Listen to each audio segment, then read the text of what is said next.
Presiden Prabowo Subianto berencana mengevakuasi 1.000 warga Gaza ke Indonesia. Dalam lawatannya ke negara Timur Tengah, Prabowo bilang akan melawat ke 5 negara untuk meminta dukungan mengenai rencana evakuasi 1.000 warga Gaza Palestina ke Indonesia. Presiden akan mengutus Menteri Luar Negeri untuk berdiskusi dengan pemerintah Palestina terkait rencana evakuasi. Menurut Prabowo, siapapun boleh dievakuasi, pemerintah Indonesia akan siapkan pesawat untuk mengangkut 1.000 warga Gaza untuk gelombang pertama. Nantinya, jika pemulihan telah selesai dilakukan, para warga Gaza tersebut akan kembali dipulangkan ke Palestina.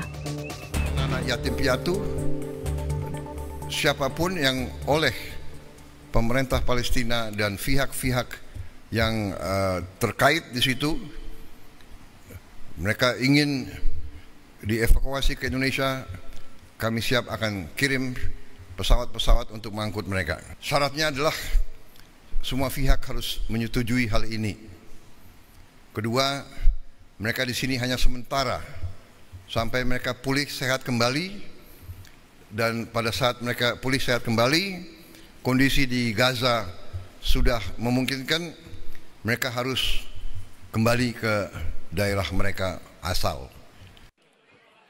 Sementara menurut Ketua Presidium Medical Emergency Rescue Committee atau MERSI Indonesia untuk Gaza, Hadiki Habib bilang mengapresiasi langkah Presiden Prabowo, namun soal evakuasi warga Gaza harus memperhatikan poin apa saja yang pemerintah akan lakukan. Sikap dari pemerintah Indonesia mengenai situasi yang ada di Gaza, terutama mengenai orang-orang atau warga yang mengalami kesulitan hidupnya ketika kejahatan kemanusiaan ini terjadi. Dan kita juga lihat bahwa selama perang di Gaza sejak tahun 2023 sampai saat ini, ketika terjadi peperangan dan masyarakat itu mengalami pengusiran ke daerah selatan, dan ketika terjadi gencatan senjata, itu masyarakat berbondong-bondong untuk kembali ke wilayahnya. Jadi memang mereka adalah orang-orang yang menyadari hak dasarnya, yaitu hak untuk hidup di kampung halamannya sendiri. Nah, ini yang kita juga mesti nanti pahami, dan klausul-klausul yang ada yang tadi disampaikan oleh Bapak Presiden tentu kita harus dengarkan tidak lanjuti. Hingga 9 April, lebih dari 50.000 warga Gaza Palestina tewas sejak serangan Israel dilancarkan 7 Oktober 2023. Sementara korban terluka terus berjatuhan, bahkan banyak diantaranya merupakan anak-anak. Sejak 18 Maret, militer Israel menolak melanjutkan gencatan senjata yang sempat berlangsung selama 2 bulan. Serangan demi serangan menghujani Gaza. Tim Liputan, Kompas TV.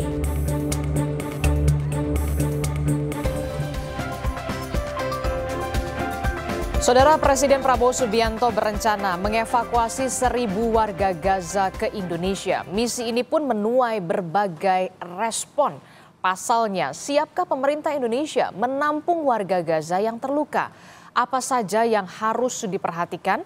Kita akan bahas bersama dengan sejumlah narasumber yang sudah hadir ke studio. Sudah ada praktisi dan juga pengajar hubungan internasional, sekaligus pendiri Lembaga Penelitian dan Pelatihan Independen Sembarji Policies. Sudah ada Mbak Dina Prapto Raharja. Selamat pagi, Mbak Dina. Selamat pagi. Ya, kemudian juga melalui sambungan daring sudah ada anggota Komisi 1 DPR RI dari fraksi PKS, sudah ada Pak Sukamta. Selamat pagi, Assalamualaikum Pak Sukamta. Selamat pagi, Waalaikumsalam warahmatullahi wabarakatuh. Iya, kami sebenarnya sudah berusaha sedari malam hingga pagi hari ini untuk menghubungi pihak dari pemerintah. Dalam hal ini adalah Kementerian Luar Negeri melalui juga juru bicaranya, termasuk juga juru bicara kepresidenan, tapi kemudian belum mendapatkan respon ataupun tanggapan. Tapi tidak apa, kita dialog dulu di pagi hari ini bersama dengan Mbak Dina dan juga Pak Sukamta. Ini saya ke Mbak Dina dulu. Mbak Dina, ini kan pernyataan yang ya kita lihat Pak Prabowo mengedepankan mungkin karena kemanusiaan. Tapi kemudian yang jadi pertanyaan, apakah mungkin ini terrealisasi? Oke, dimensi kemanusiaan memang satu faktor yang penting untuk jadi perhatian, bukan hanya Indonesia tapi dunia. Karena itu yang memang missing ya dalam perhatian dunia saat ini. Tapi kita perlu lihat bahwa di Timur Tengah sendiri proses negosiasi itu benar-benar belum menuju konvergensi, belum mengerucut ke satu hal yang akhirnya bisa ada titik temu. Masih deadlock? Masih deadlock. Jadi negara-negara yang dikunjungi oleh Presiden Prabowo kali ini ke Timur Tengah itu sebenarnya negara-negara yang posisinya bukan di satu meja ya dalam soal penyelesaian masalah Israel-Palestina ini. Jadi justru kita harus paham bahwa dengan membawa gitu ya, membawa orang-orang Palestina keluar dari Palestina, itu kita bisa mendukung satu pihak dan membuat situasi semakin rumit, bukannya menuju ke satu titik penyelesaian. Mendukung satu pihak ini dalam hal ini adalah mendukung Israel dan Amerika Serikat yang kemudian kita tahu Israel dan Amerika Serikat yang karena kita sedari awal memang menginginkan rencana ini. Yang menginginkan untuk displacing people kan, untuk mengeluarkan orang-orang dari Gaza.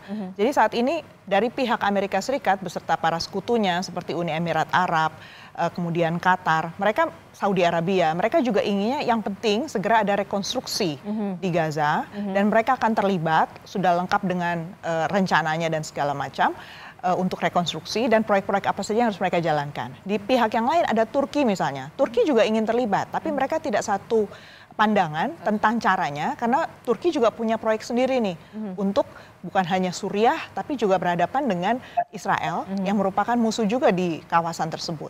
Kemudian Israel masih melihat dua pihak nih, ada Iran yang saat ini mendanai Hamas kan, tapi jangan lupa Qatar juga mendanai Hamas dan Qatar itu kaki tangannya Amerika Serikat juga.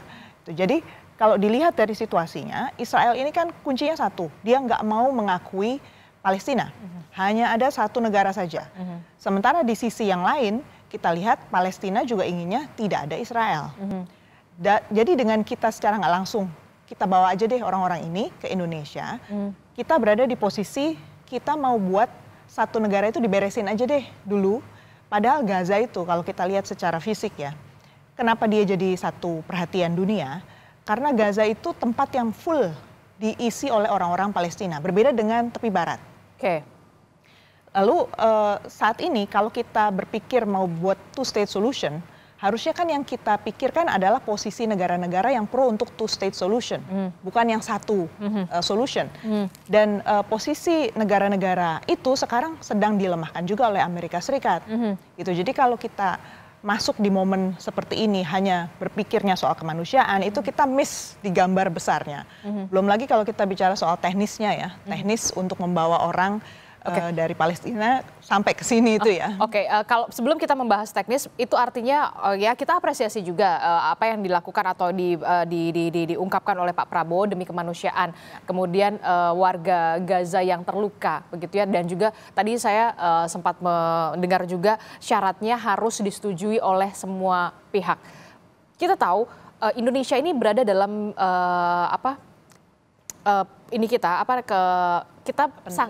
kemerdekaan Palestina. Kita sangat mengakui kemerdekaan Palestina. Ketika nanti ini benar-benar direalisasikan, justru malah kontradiktif atau bagaimana? Karena Palestina sendiri kan sebenarnya punya otoritas Palestina yang ternyata dari waktu ke waktu selama bertahun-tahun belakangan ini justru dilihat semakin melemah dan terlalu bergantung sama Amerika Serikat. Hamas makanya muncul kemudian menguat sebagai satu kekuatan dan akhirnya melakukan resistensi macam-macam.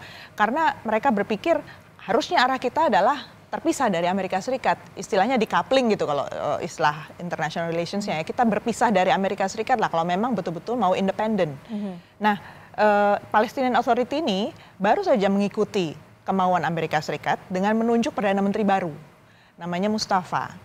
Dan Pak Mustafa ini adalah orang yang sudah lama dibesarkan di Amerika Serikat. Dia lulusan George Washington University.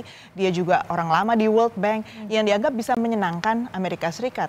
Tapi inilah yang kemudian dilihat oleh pihak Palestina sendiri, internal di dalam itu kan makin terpecah. Mereka lihatnya, loh kok malah nggak ada proses demokratis untuk memilih orang ini, kok tahu-tahu malah pro ke Amerika. Jadi kita malah melihat solusi itu memang kompleks, dan dengan mata kita yang tidak rutin berada di Timur Tengah, apalagi Kementerian Luar Negeri tidak hadir di sini untuk bicara, dan ternyata memang di dalam Kementerian Luar Negeri kan nggak ada divisi khusus yang benar-benar diperkuat ya. Kalau kita konsisten mau melihat isu Israel Palestina kan harusnya ada Direktorat Timur Tengah yang sangat kuat, yang betul-betul didukung oleh Kementerian Luar Negeri.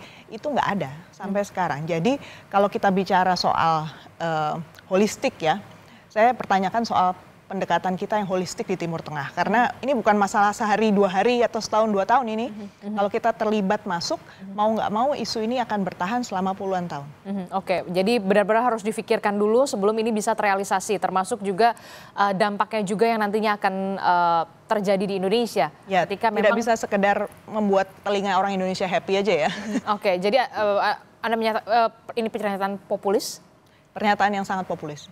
Oke, saya ke Pak Sukamta. Pak Sukamta, dari Komisi 1 DPR sendiri, Anda sebagai dan teman-teman sebagai mitra dari Kementerian Luar Negeri dan sudah mendengar bagaimana pernyataan dari Pak Prabowo, respon DPR sendiri bagaimana? Apakah mendukung atau justru kemudian nanti dulu kita kaji dulu seperti apa nanti ke depannya, bagaimana mekanismenya dan nanti dampaknya seperti apa untuk Indonesia, Pak Sukamta?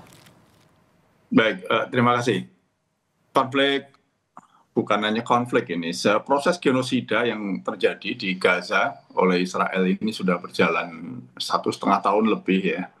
Dan ketika ada gencatan senjata disepakati, Israel kemudian menyalahi gencatan senjata dan mulai ngebom lagi. Nah, kita tidak ingin pembunuhan dan genosida ini berlangsung terus-menerus ya. Nah, ini perlu terobosan dan banyak negara yang selama ini negara-negara ini bersikap diam, idle. Nah, perlu ada satu pihak yang memang membuat terobosan, membuat langkah-langkah yang harapannya langkah-langkah ini kemudian mendapat perhatian dan makin signifikan. Itu satu poin. Nah, yang kedua adalah penduduk Gaza yang sekarang ini mulai dibom kembali, ini penduduk yang kembali dari tempat-tempat pengungsian ke rumah-rumahnya, ke wilayah-wilayahnya. Dan kita tahu rumah-rumahnya sudah rata dengan tanah. Nah, sementara infrastruktur semuanya dihancurkan oleh Israel, termasuk infrastruktur kesehatan, fasilitas sosial, sekolah, dan seterusnya. Nah, ini satu sisi yang lain. Saya bisa membayangkan ketika mereka kehidupannya terancam karena bom terus dijatuhkan tiap hari, sementara mereka berada di rumahnya yang sudah hancur, tidak lagi berbentuk rumah, tidak lagi di pengungsian. Ini kalau dibebani lagi dengan anggota keluarga yang kakinya putus, yang tangannya putus, yang badannya terluka oleh bom, anak-anak yatim, nah ini akan menjadi penderitaan yang sangat luar biasa. Nah, sehingga apa yang dilakukan oleh Presiden untuk melakukan diplomasi, untuk mengevakuasi orang-orang yang terluka ya. Beda dengan proposalnya Presiden Trump yang ingin mengosongkan jalur Gaza dari penduduk Palestina. Ini hanya untuk orang-orang yang terluka, orang-orang yatim piatu yang butuh perawatan dan seterusnya, dan nantinya akan dikembalikan ke sana. Bedanya, saya yakin bedanya Indonesia dengan Amerika adalah ini janjinya janji betulan. Peristiwa Nakba dulu dijanjikan penduduknya diungsikan, nanti boleh kembali, ternyata nggak boleh kembali. Pasti berbeda dengan janjinya Indonesia. Indonesia punya keinginan untuk membantu kemerdekaan bangsa Palestina. Kita juga punya pengalaman membantu pengungsi Vietnam dulu ketika mereka sedang perang. Kita tampung di Pulau Galang, terus kemudian begitu Vietnam damai dikembalikan. Kita masih punya PR menampung warga Rohingya yang sampai hari ini belum selesai konfliknya. Nah, jadi kita punya track record sebetulnya soal ini. Tapi kan ini di Indonesia saja begitu ya, ketika Rohingya ini ada di Aceh dan juga beberapa wilayah di Indonesia saja, ini aja belum selesai. Bagaimana kemudian kemudian negara harus hadir juga untuk bisa memikirkan soal ini begitu nanti untuk dampaknya ke depannya. Indonesia cukup besar. Kalau kita mau menjadi pemimpin, saya kira kita memang harus mengambil inisiatif. Kalau kita nggak mau jadi pemimpin, kita menarik diri semuanya, ya sudah, kita akan berada di dalam cangkang kita sendiri. Dan apa yang dilakukan oleh Pak Prabowo, saya kira ini inisiatif bagus. Indonesia punya rumah sakit, Kemhan punya rumah sakit besar yang barusan diresmikan beberapa waktu yang lalu oleh Presiden. Kapasitasnya besar, dokternya mumpuni, ini secara teknis memungkinkan sekali. Jadi apa yang dilakukan Pak Presiden ini menurut saya tidak perlu dikhawatirkan. Dan sebetulnya proses evakuasi ini akan sangat rumit, akan sangat sulit karena Israel terus ngebomi. Tapi dengan Indonesia dengan dada tegak eksis masuk ke sana, itu akan memberikan sinyal kepada Israel bahwa we are here. Kami ada di sini loh. Kalian jangan nekat ngebom terus gitu.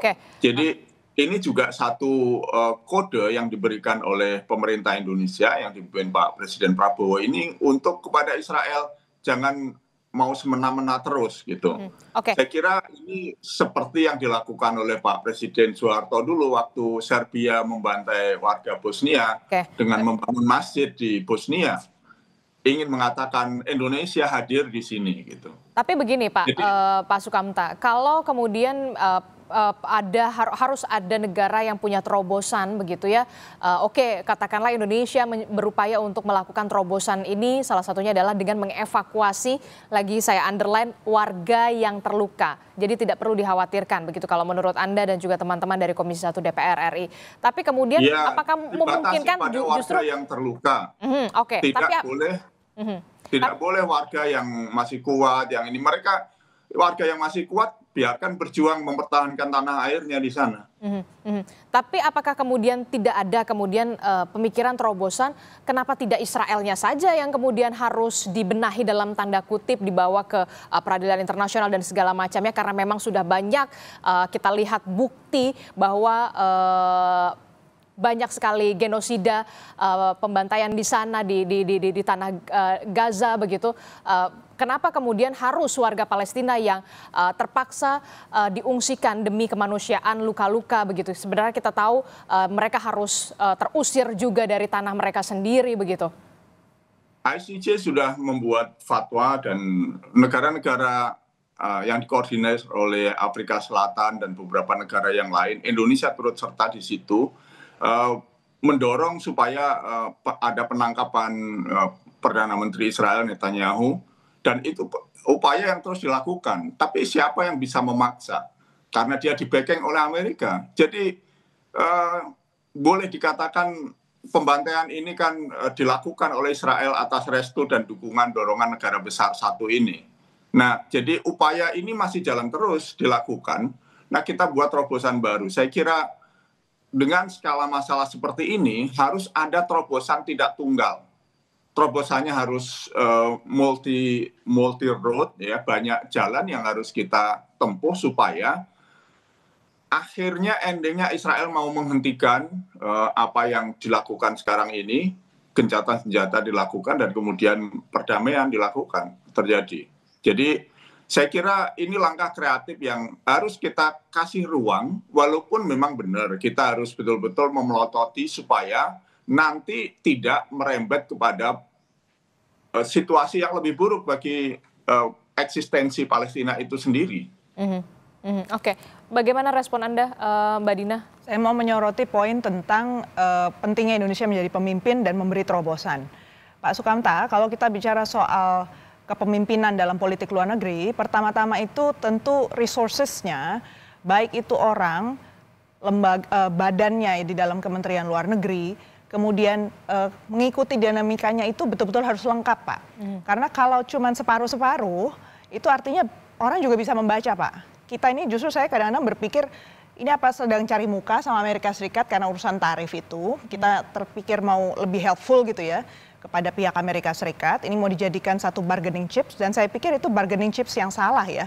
Poin untuk negosiasi yang keliru dengan Amerika Serikat, itu nggak direken, nggak akan dihitung oleh Amerika Serikat.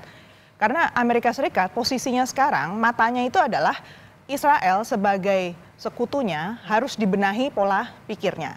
Pola pikirnya Amerika Serikat saat ini, Donald Trump, juga sudah mulai menjaga jarak dengan Netanyahu. Kemarin baru saja, malam itu Netanyahu kan diterima di White House dan nggak dapat apapun dari Donald Trump. Tarif juga nggak ditarik, walaupun sudah dibilang ini sekutunya Amerika Serikat, tapi dia tetap nggak menarik. Lalu dia mau berhadapan langsung dengan Iran yang merupakan musuhnya si Israel sendiri tanpa mengajak Israel. Nah, jadi kalau kita bicara soal strategi, Pak, pemimpin itu pasti punya strategi. Strateginya itu harus luwes. kalau terlalu kelihatan telanjang, kita membantu saja, niatnya kita membantu, ya kalah kita dengan pemain-pemain Timur Tengah yang jelas cara bermainnya itu jauh lebih sophisticated. Mereka itu saling mengunci, Pak. Jadi tadi nggak bisa dibandingkan dengan Vietnam, Pak. Karena kalau kasus Vietnam, kita itu tetangga. Jadi justru menurut saya yang harus dikembangkan itu adalah sebentar Pak Sukamta. Yang harus kita kembangkan itu adalah pendekatan kita yang lebih baik ke Mesir misalnya, kemudian ke negara-negara tetangga seperti Yordania. Bagaimana caranya rumah sakit Indonesia misalnya bisa ada di sana, dokter Indonesia beroperasi di sana untuk membantu yang sakit di sana. Jadi kalau memang niatnya membantu dari segi kemanusiaan saja, nggak perlu dibawa jauh ke Indonesia. Karena kalau dibawa jauh ke Indonesia, statusnya berubah menjadi displacement. Dan itu jelas masuk agendanya ke Amerika Serikat. Walaupun kita bilang apapun, Pak, ini masalah persepsi politik. Dan persepsi politiknya bukan milik orang Indonesia lagi, ini sudah milik orang Timur Tengah kalau dalam isu ini. Jadi sungguh-sungguh kita harus sensitif, Pak, dari isu politik ini. Nggak bisa kita anggap sepele, yang penting niat kita baik. Itu bukan seperti itu caranya kita bertindak di Timur Tengah. Oke, jadi seharusnya seperti apa yang harus dilakukan oleh pemerintah Indonesia ketika memang punya niat baik, ketika memang warga-warga yang terluka ini... Boleh saya menerangkan sebentar? Oke, silahkan Pak Sukamta. Iya, pertama soal struktur di Kemlu. Yang kita tahu di Kemlu itu sekarang ada Wamenlu yang khusus mengurusi soal Palestina. Oke. Ada presiden menunjuk wakil Menlu, dan wakil Menlu itu pasti punya organisasi di bawahnya yang sudah berjalan. Tugasnya khusus untuk memperkuat dorongan melalui diplomasi maupun jalur yang lain untuk mendorong kemerdekaan Palestina. Jadi itu satu gesture yang sangat bagus dari presiden, dan saya kira itu asumsi saja, Pak. Bukan hanya gesture, tapi juga ada perubahan struktural di Kemlu. Itu yang perlu, saya kira Mbak Dina mestinya sudah paham itu. Sangat paham. Yang kedua, ini juga bukan bargaining chip soal tarif. Saya kira terlalu naif lah kalau Palestina jadikan bargaining chip soal tarif. Tarif ada jalannya sendiri, dan senang saya kalau Netanyahu keluar tangan kosong dari Washington. Mudah-mudahan Netanyahu segera terguling dan diadili di pengadilan internasional. Nah, soal bagaimana kita berperan, saya kira kita perlu beri waktu. Indonesia sudah membangun rumah sakit di sana dan dihancurkan oleh Israel. Presiden waktu jadi Kemhan itu mengirim satu tim kesehatan yang sampai hari ini masih bertahan di sana. Jadi apa yang dilakukan ini hasil dari evaluasi lapangan yang sudah berjalan hampir 1 tahun ya atau lebih, dari tim yang dikirim oleh Pak Prabowo, tim kesehatan dari yang beliau bentuk waktu beliau menjadi Kemhan, dan ini diperkuat ketika menjadi presiden. Jadi langkah ini bukan langkah tiba-tiba, bukan langkah cari muka, juga bukan langkah sekedar lip service untuk menyenangkan 1-2 pihak. Jadi mudah-mudahan kita berharap adalah nurani Pak Prabowo sebagai presiden. Saya percaya beliau tidak menjadikan persoalan Palestina ini sebagai komoditas politik. Jadi beliau pengen menyelesaikan, kalau kita mendengar paparan beliau, omongan beliau soal Palestina, beliau betul-betul punya keberpihakan soal ini. Bahwa ada juga kekhawatiran, itu sangat dipahami. Makanya mari kita kritisi bareng-bareng.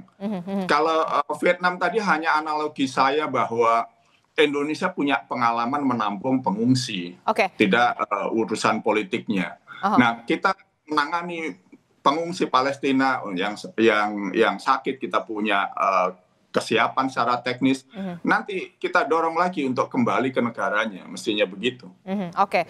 Jadi yang perlu di-underline adalah upaya evakuasi terhadap warga Palestina yang kemudian Gaza yang terluka. Begitu, ini yang harus di-underline dan dievakuasi terlebih dahulu sementara gelombang pertama 1.000, kemudian ketika sudah sembuh dan kondisi Gaza sudah memungkinkan dikembalikan lagi. Sudah ada jaminan soal itu ya, Pak?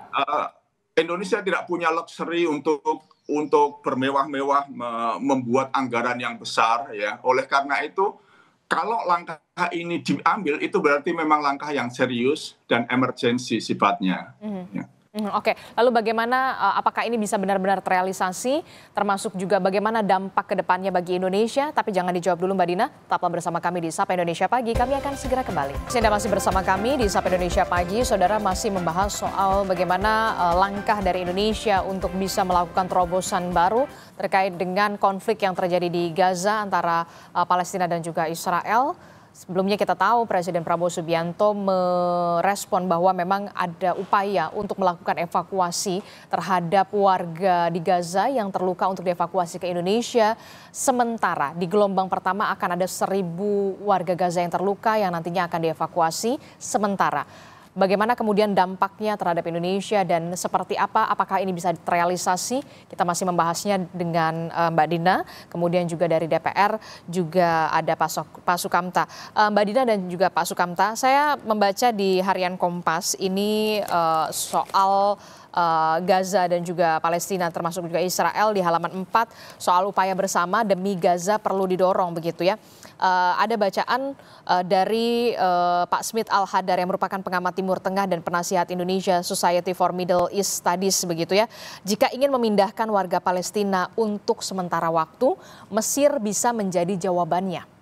Namun Mesir pun tidak percaya jika relokasi benar-benar bersifat sementara. Inilah yang kemudian menjadi pertanyaan kita bersama begitu ya, apakah benar ini akan dilakukan sementara ataukah kemudian jangan sampai ada kekhawatiran apakah ini upaya untuk kemudian mengosongkan Gaza begitu ya dengan warganya yang harus dipindahkan begitu ya, tapi kita juga harus apresiasi betul apa yang dilakukan atau langkah yang dilakukan oleh Presiden Prabowo Subianto atas nama kemanusiaan untuk menghandle dalam tanda kutip warga-warga Gaza yang terluka begitu ya.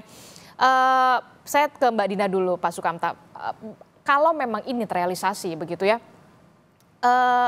warga Gaza ini kan punya kewarganegaraan. Ketika dievakuasi begitu ya ke Indonesia, statusnya akan seperti apa dan aturan internasional seperti apa? Benarkah ini bisa terrealisasi atau ada syarat dulu yang harus ditempuh oleh Indonesia sebelum nantinya niatan ini benar-benar terrealisasi, Mbak Dina?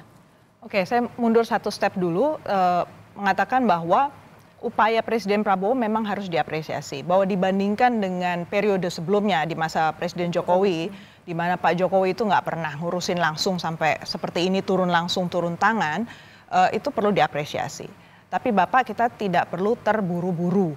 Karena sejumlah aktor yang bermain di Timur Tengah itu selalu membaca situasi dengan lengkap dulu dan mereka itu bisa dilibatkan dalam proses damai karena mereka sudah puluhan tahun terlibat dan punya tadi akses-akses yang kok belum dibahas justru di sini ya. Tadi soal aliran dana untuk Hamas, aliran dana untuk Fatah. Karena pada akhirnya kita kan ingin Palestina kuat. Dan Palestina itu lagi terpecah nih antara Fatah dengan Hamas dan kelompok-kelompok lain. Jadi bukankah sangat baik karena kita sudah sangat dekat dengan Palestina dibandingkan kita dengan Israel, itu dulu yang kita rapikan, kita bereskan karena Palestina lagi rentan ini. Berhadapan dengan pressure dari Amerika Serikat yang sudah mencabut UNRWA, sudah mencabut kantor di New York untuk Palestinian Authority, udah bikin segala macam hal, bikin dia bingung lah si Palestinian Authority. Harusnya kan kita di sana untuk mereka. Dan kalau soal teknisnya, memang kalau kita bawa orang keluar dari negaranya itu statusnya udah displacement ya, udah melepaskan dia dari tempat di mana harusnya dia berada. Dan itu statusnya sudah refugees. Jadi nggak bisa sekedar bukan turis gitu loh untuk turis medical gitu ya, berangkat ke Indonesia lalu sudah beres pulang lagi. Nggak seperti itu statusnya. Karena ini orang-orang yang dipersekusi di negaranya, bahkan tidak punya housing, tidak punya rumah, tidak punya pendidikan, tidak punya pekerjaan di daerahnya masing-masing. Jadi konsultasinya pertama-tama tentu harus dengan UNHCR ya. UNHCR, lembaga untuk penanganan pengungsi. Dan untuk menetapkan seseorang itu statusnya pengungsi, itu harus ada proses seleksi juga oleh si UNHCR itu. Dan dari pihak Indonesia juga akan dilihat apa saja yang akan disediakan selama orang itu berada di Indonesia. Kita tidak bisa membayangkan yang di bawah hanya yang sakit. Karena kalau yang sakit itu udah sangat parah gitu ya, pasti keluarganya ada yang ikut dong. Siapa yang mau bertanggung jawab nanti pada saat perawatan, pengobatan. lalu orang-orang itu akan ditaruh di mana? Dan kalau dilihat dari ketentuan PBB, satu-satunya treaty yang mengatur soal refugee, perjanjian internasional mengatur refugee itu 1951 plus protokol 1967. Dan di situ jelaskan hak apa saja yang harus diberikan oleh negara yang menampung si refugee sesementara apapun itu harus disediakan. Mulai dari rumah, makan, pekerjaan, pendidikan, dokumen untuk mereka travel, dan mereka harus travel bebas di dalam negara tersebut. Harus dijamin haknya untuk travel di situ, termasuk hak agama, hak sosial, pelayanan sosial. Jadi dia nggak bisa diperlakukan hanya sebagai orang sakit, hanya di rumah sakit lalu dipulangkan. Itu harus kita antisipasi kan hal seperti itu. Makanya kita harus komunikasi betul dengan pihak UNHCR, plus juga harus memikirkan antisipasinya. Begitu kita masuk ke sistem seperti itu, ada presiden seperti itu, dan kita apalagi ternyata kalau UNHCR bilang, oh ini harus masuk ke konvensi 1951 nih, berarti menandatangani. Berarti Indonesia sampai sekarang tidak kita masuk nggak dalam ratifikasi. Jadi kita nggak punya tanggung jawab. Yang penting kalau ada orang datang kemari sebagai pengungsi, kita tidak melempar mereka kembali karena status mereka prosekusi kan, dipersekusi. Jadi nggak boleh di refoulement namanya, dikembalikan kembali. Nah, kalau kita udah nerima 1951 kita ratifikasi, artinya segala pengungsi dari segala dunia kita nggak boleh diskriminasi kan? nggak boleh milih-milih. Nggak boleh pilih-pilih. Oh yang ini jangan deh, yang ini ya yang kita boleh. cuma mau Palestina aja nih kasusnya, itu kasus khusus ya nggak bisa. Jadi implikasinya sekali lagi itu tentu harus dihitung ya. Dan kalau kita mau menjadi leader di bidang kemanusiaan, saya setuju.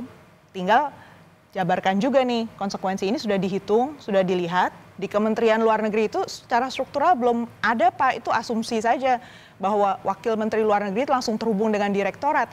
Bisa dicek ya, sudah belasan tahun kita mendampingi dan berusaha memperkuat Kementerian Luar Negeri ya. Jadi belum ada itu keterhubungan itu. Dan kalau dilihat Direktorat Timur Tengah di Kementerian Luar Negeri, fungsinya itu lebih membantu memperkuat hubungan bilateral. Jadi belum ada yang memegang khusus kasus Israel-Palestina ini untuk penanganan misalnya kemanusiaan.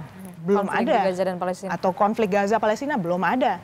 Jadi kadang-kadang saya diperbantukan mereka membahas soal isu itu. Tapi tidak ada deployment orang yang memang ahli di bidang itu, kemudian berkumpul di situ secara rutin mengikuti isu itu dan membangun kekuatan Indonesia di situ sampai punya strategi.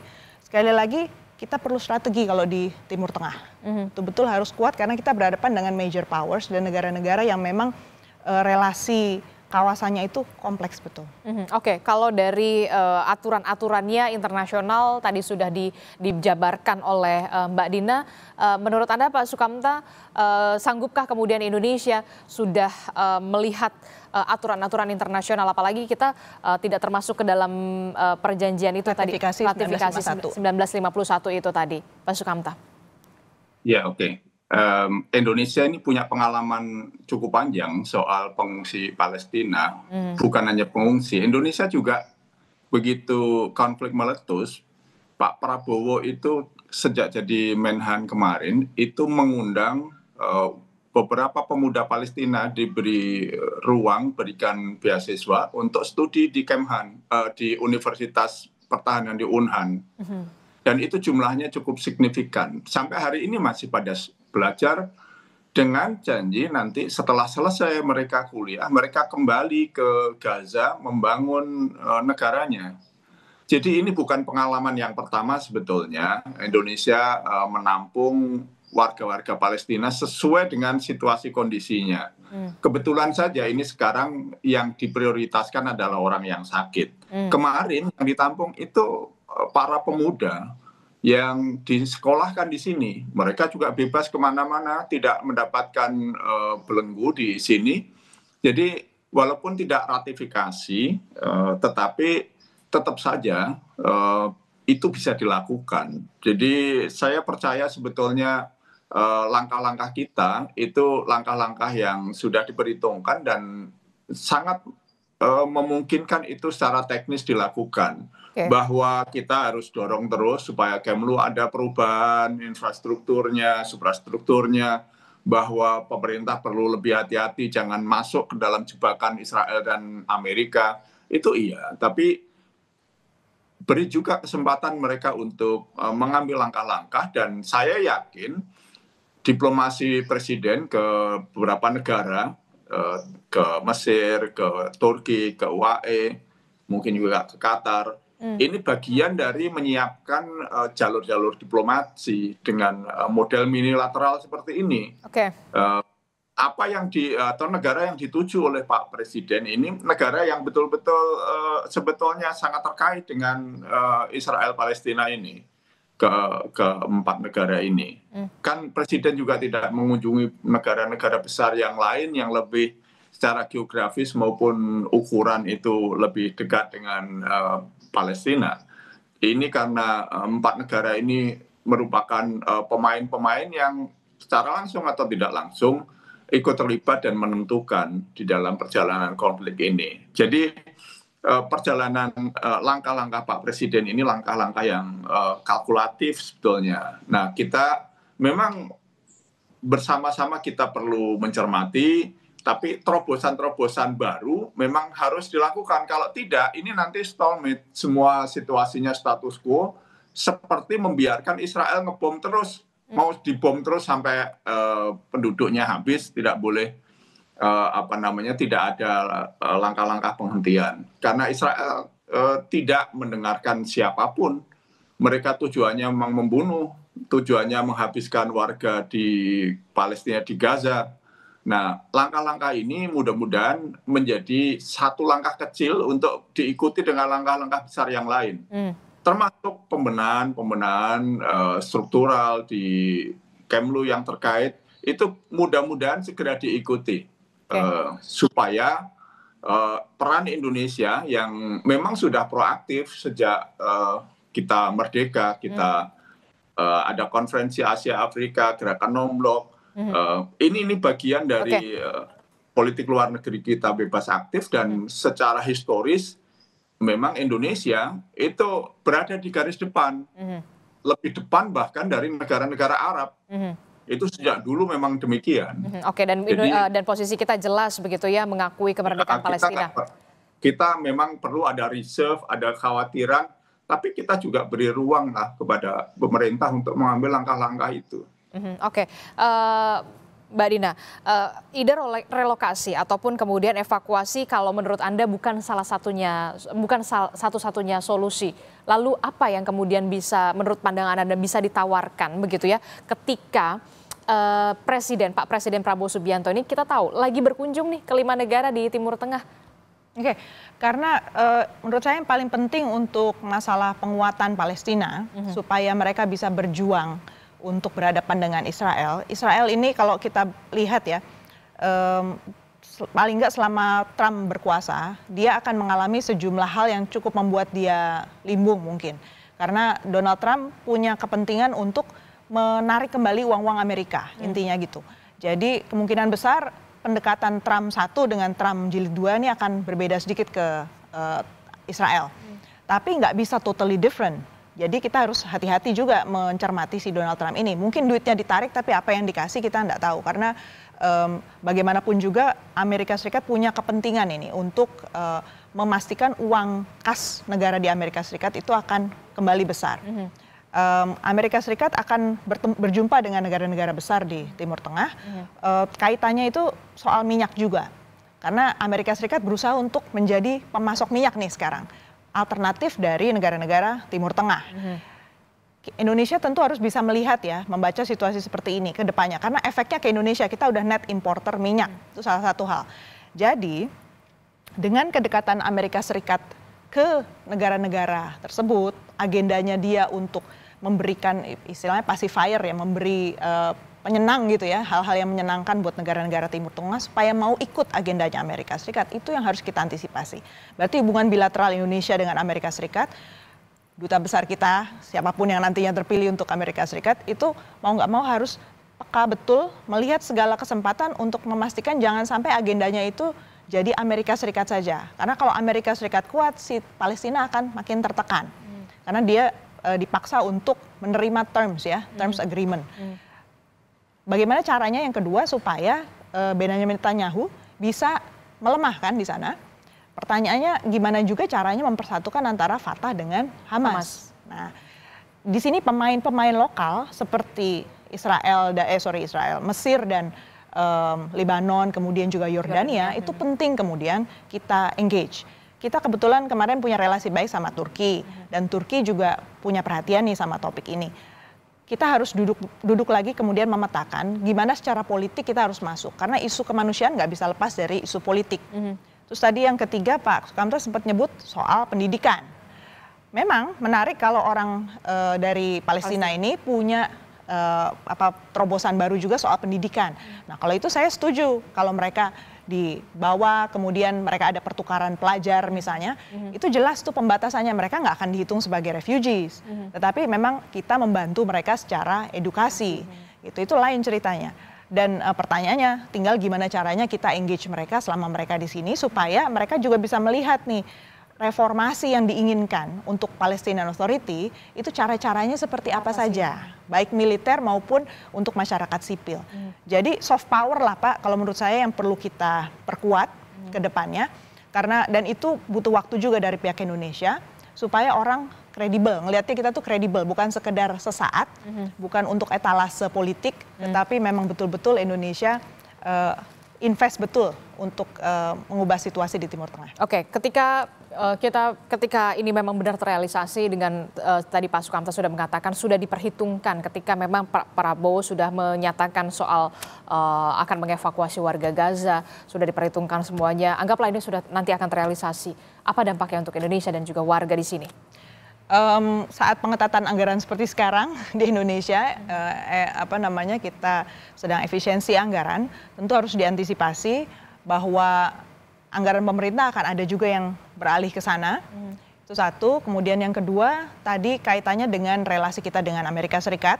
Itu kaitannya nanti dengan apalagi yang akan diminta Amerika Serikat. Saya kok masih merasa bahwa Amerika Serikat itu bukan jenis pihak, apalagi Donald Trump gitu ya, yang mudah diberi gula-gula kemudian sudah happy gitu. Dikasih permen satu. Dia dikasih permen satu malah mintanya mungkin pabrik permennya gitu kan. Jadi itu yang harus kita hati-hati karena Indonesia sudah kelihatan sangat lunak sekarang terhadap Amerika Serikat. Kita bisa ditekan untuk lebih lagi membeli produk-produk Amerika Serikat yang sebenarnya Indonesia nggak butuhkan. Jadi implikasinya bisa ke arah ekonomi. Oke, terakhir Pak Sukamta, apa yang ingin Anda sampaikan soal konflik Gaza dan juga Palestina, antara Israel dan juga Palestina ini? Indonesia mengambil sikap untuk mengambil inisiatif untuk mengevakuasi warga Gaza, sekali lagi saya katakan yang terluka ya, untuk dievakuasi ke Indonesia. Ya, PR Palestina untuk menuju merdeka itu sangat banyak sekali. Seperti halnya PR Indonesia waktu mau merdeka tahun 45. Persatuan di dalam negeri itu PR besar. Saya kira Indonesia juga bisa berperan, tadi Mbak Dina sudah menyampaikan. Kemudian persoalan-persoalan yang lain sudah di depan mata. Nah, mudah-mudahan kita berharap langkah-langkah kemanusiaan ini itu bukan satu-satunya langkah dan bukan langkah yang pertama dan terakhir. Ya, ini perlu menjadi ruang untuk dunia, terutama yang berkonflik, itu untuk melihat bahwa bukan hanya negara Arab kok yang berperan ini, yang ingin konflik ini selesai gitu. Nah setelah ini mudah-mudahan Indonesia bisa, setelah menunjukkan perannya, inisiatifnya ini, Indonesia bisa berperan lebih lanjut. Ada alasan untuk berkoordinasi lebih erat dengan Mesir, dengan Turki, dengan Qatar, dengan UAE, agar bersama-sama menyelesaikan persoalan kemerdekaan Palestina dan penjajahan Israel ini. Nah, kita berharap peran Indonesia yang masuk ke gelanggang lebih dalam, bukan hanya periferal seperti selama ini akan membawa kemajuan yang lebih signifikan. Karena pemain-pemain lama, mungkin karena pengetahuan medan yang terlalu dalam, kadang-kadang membuat mereka ragu-ragu dan tidak berani melangkah, di samping mungkin agenda-agenda mereka yang bertentangan dengan yang dituju untuk menuju kepada solusi dua negara, kemerdekaan Palestina, persatuan yang ada di Palestina, baik di tepi barat maupun di Gaza. Nah, Indonesia yang jauh tidak punya agenda-agenda secara pendek terkait dengan kemerdekaan bangsa Palestina, tidak ada vested interest pribadi kecuali amanah undang-undang, amanah konstitusi kita. Mudah-mudahan lebih bisa berperan karena kita tidak dilihat sebagai pemain-pemain yang berpihak kepada salah satu yang berkonflik, baik itu di dalam negeri Palestina sendiri maupun antara Palestina dengan Israel. Oke, baik, kita akan tunggu bagaimana nanti hasil lawatan atau kunjungan kenegaraan dari Pak Presiden Prabowo Subianto ke 5 negara di Middle East, begitu ya, di Timur Tengah. Apakah nanti akan ada menghasilkan kemudian rekonstruksi soal Gaza yang melibatkan liga-liga Arab, nanti akan menghasilkan solusi yang benar-benar diimpikan oleh warga Gaza Palestina untuk bisa tinggal dengan aman, nyaman, dan juga layak. Terima kasih Pak Sukamta telah bergabung bersama kami, kemudian juga Mbak Dina, terima kasih telah bergabung bersama kami. Terima kasih. Sehat selalu Bapak-Bapak dan juga Ibu. Assalamualaikum, sehat selalu.